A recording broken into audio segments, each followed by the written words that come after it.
We quite like the Jesus West Ham look, that's quite good.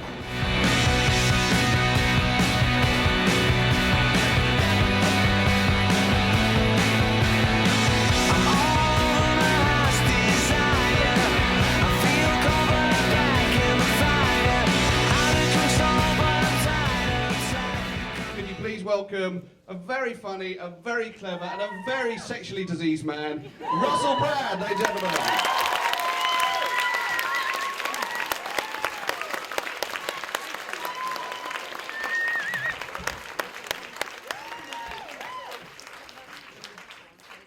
Thanks for introducing me so nicely. That's all right. Football, let's talk about football. Were you, for example, actually humiliated in the sense of being the last person to be picked in the playground? Yes, always, last person to be picked in the playground. Never ever scored in the lunchtime football matches where it's like, sort of, when it's like even like 50-43 type scores. Yeah.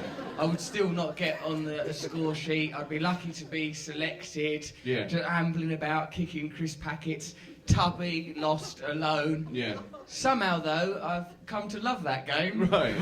You got a very interesting take on masculinity. Because, you're a big shagger. I think we can say that safely. I think it's safe to say that Yeah. I do enjoy sexual intercourse. You do yes. enjoy that. You like football, right? I like that also. Yeah, so it's all very kind of, that's all very masculine. And then you ponce about like a big prancing dandy, don't you? That's basically, and so you confuse deliberately and very successfully ideas of masculinity. Yeah. So I wonder if that's all to do with having grown up in Essex, in a football-loving household, but being shit at football and being a bit of a circus freak. I think you and I mean, sort of, No, that's not fair. In that context. No, that's hurtful now. In that context. No, That's- don't get that's not destroyed. on. I'm not trying to destroy you psychologically. No, but I wonder if that's It'd be what- good to see a transcript of this conversation that there's a bit where you went, I'm not trying to destroy you psychologically, said Baddiel. Yeah. Warmly. And then just weeping from the other side.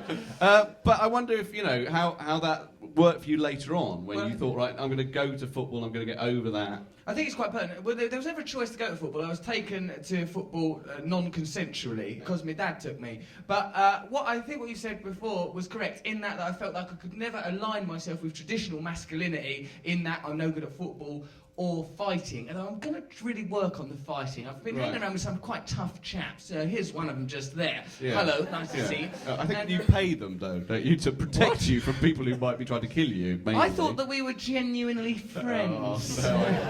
If Well, you not might be. lovers. So, I think, being unable to align myself with typical masculinity, I think I've rejected it wholeheartedly and constructed a kind of masculinity formulated from the aspects of it where I'm very comfortable, i.e. sexuality.